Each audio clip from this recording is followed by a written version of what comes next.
बिस्मिल्लाहिर्रहमानिर्रहीम अल्लाहुम्मा सल्ली अला मुहम्मद व अला आलिहि व अस्हाबिहि व बारिक वसल्लम.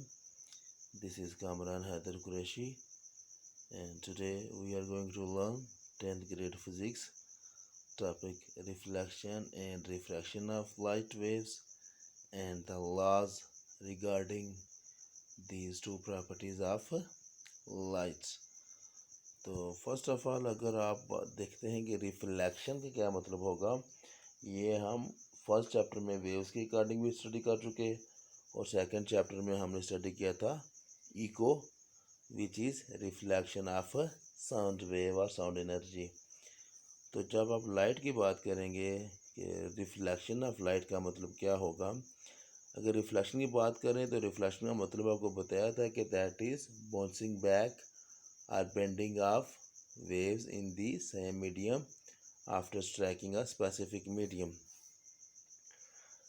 तो रिफ्लेक्शन ऑफ लाइट की बात अगर करें, द प्रोसेस और phenomenon of bouncing back of light energy in the same medium after striking the plane surface of a medium.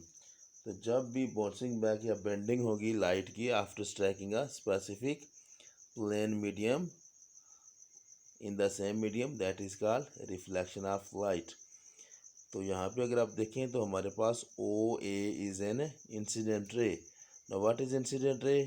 The ray which is produced by a source of light, that may be sun rays or in influential bulb और whatever else, कि वो source जो हमारे पास light को produce करने के use होगा. तो अगर उस सोर्स से रे ऑफ लाइट आएगी तो वो किसी प्लेन सॉलिड मीडियम पे फॉल करेगी. तो जो रे होगी that is called incident ray. Here in this diagram O A और A O is the incident ray. Strike at point O and it will be bend in the same medium. तो reflected ray is O B. Now what is reflected ray? The ray which after striking a medium bounces back in the same medium. तो वो रे of light जो strike करने के बाद incident ray reflect हो जाएगी, बाउंस बैक हो जाएगी, बेंड हो जाएगी, that is called reflected ray. A normal जो होगी हमारे पास, अगर हम पॉइंट ओ पे पॉइंट ऑफ इंसिडेंस पे नॉर्मल ड्रा करेंगे तो दैट रे इज़ कॉल्ड एज नॉर्मल रे. ये है जी रिफ्लेक्शन के बारे में. रिफ्लेक्शन के बारे में बेसिक आइडिया आपको दिया गया था प्रीवियस चैप्टर्स के लेक्चर्स में. तो ये जो होगा reflection of light that is followed by two laws. तो अगर ये दो लॉज फुलफिल करेंगे रिफ्लेक्शन ऑफ लाइट या जो रे ऑफ लाइट होगी, if the ray of light follows the two laws then that is called as और that will be regarded as reflection of light. First law होगा हमारे पास angle of incidence must be equal to angle of reflection. आप angle of incidence कौन सा होगा? Angle of incidence वो angle होगा जो इंसिडेंट रे नॉर्मल के साथ बनाएगी.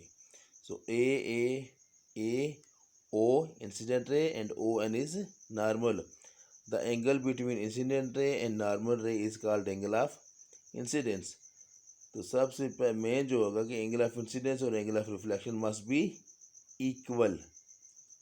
तो अगर इक्वल नहीं होंगे तो वो रिफ्लेक्शन ही नहीं होगी. तो secondary incident ray which is A O and the reflected ray which bounces back in the same medium, that is OB, and the normal at the point of incidence which is here represented by ON. All these rays lie in same medium. तो ये है हमारे पास दो loss कि ये तीनों raise क्या होंगी, एक ही मीडियम में सेम मीडियम में लाई करनी चाहिए. ठीक है जी. तो रिफ्लेक्शन के लिए कुछ प्रॉपर्टीज़ भी होती हैं कि हमारे पास जो रिफ्लेक्शन के लिए क्या होगी कि कुछ काजेज होंगे कि हमारे पास the surface should be plane, जिस पर रे ऑफ लाइट स्ट्राइक करेगी that should be sorry that should be plane surface. So next topic is refraction of lights. तो रिफ्रैक्शन का मतलब होगा जो बेंड होंगी वेव्स. ये वाटर वेव के बारे में हमने बहुत डिटेल में स्टडी किया था. The bending of light when it enters from one medium to another medium. तो रे ऑफ लाइट आपने देखा होगा कि जब भी एक मीडियम से रेयर मीडियम में डेंसर मीडियम में मूव करेगी तो एक तो इसकी स्पीड में डिफरेंस आ जाएगा, दूसरा ये इट विल बी बेंट और इसकी डायरेक्शन भी क्या होगी, चेंज होगी। तो आप कॉमन सा एक्सपेरिमेंट है, अगर आप किसी वाटर की ग्लास में जो ट्रांसपेरेंट ग्लास हो उसमें पानी भर के कोई भी चीज़ में डिप कर दें, पेंसिल और कोई भी चीज़, तो बाहर से देखने से हमें इमेज उसकी जो होगी वो टेढ़ी नज़र आएगी, लगेगा कि जो इमेज है वो टेढ़ी है पेंसिल उसका जो। तो ये होता है रिफ्लेक्शन का फिनोमेना, रिफ्रैक्शन। तो ये हमारे पास इंसिडेंट रे हो जाएगी, हमारे पास आई इज इंसिडेंट रे। तो ये रेयर मीडियम है। रेयर मीडियम कौन सा होता है, रेयर मीडियम वो होता है जिसको हम देख नहीं सकते, दैट इज एयर। तो डेंसर मीडियम होगा कि जिसको हम टच भी कर सकें और देख भी सकें, दैट मेनली इज ग्लास और वाटर। ठीक है जी, उस मीडियम से जब लाइट पास होगी that medium is called denser medium. तो रेयर मीडियम से डेंसर मीडियम में एंटर होगी तो that will be bend towards normal. तो सेम रे ऑफ लाइट जब डेंसर मीडियम से रेयर में दोबारा एंटर होगी तो that will bend away from the normal. So this process is called refraction of light. Mainly इसके भी दो लॉज होंगे, पहला तो सेम है, incident ray, reflected ray and the normal at the point of incidence lie in the same plane, and second one is the ratio of sine of angle of incidence। जो incidence रे का normal साथ angle बनेगा उसकी ratio sign के साथ लेंगे, और जो रिफ्लेक्टेड रे होगी उसकी नॉर्मल एंगल बनेगा that is called angle of reflection. जब उन दोनों की साइन अप्लाई करेंगे तो उनको जो रेशो होगी that must be equal to a constant and that constant is called refractive index। ना एक और क्वेश्चन आपके पास आएगा, what is refractive index, the ratio of sine of angle of incidence to that of sine angle of refraction is called as refractive index.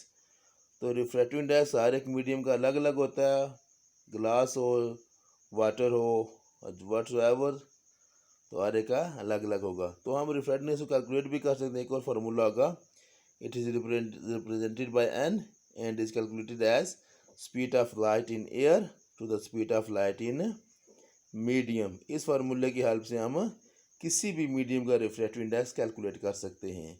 जैसे कि आपको पता है कि जो ग्लास का रिफ्रैक्टिव इंडेक्स होता है दैट इज 1.5।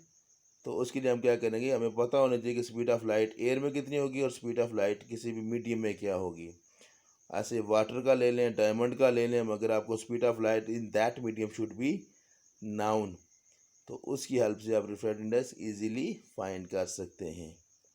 अब हम देखेंगे जी हम रिफ्रैक्टिव इंडेक्स ग्लास का या वाटर का किस तरह कैलकुलेट करेंगे या किस तरह कैलकुलेट कर सकते हैं।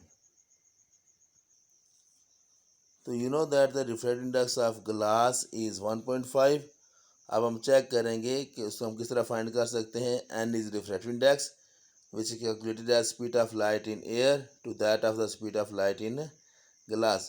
तो जो एयर में होगी डेंसर मीडियम रेयर मीडियम में speed of light is 3 × 10⁸ metre per second, whereas the speed of light in glass is 2.2 × 10⁸ metre per second. Air में ज़्यादा होगी और ग्लास में कंपैरेटिवली थोड़ी हो जाएगी। तो जब इनको कैलकुलेट करेंगे तो हमारे पास रिफ्रैक्टिव इंडेक्स आ जाएगा 1.5।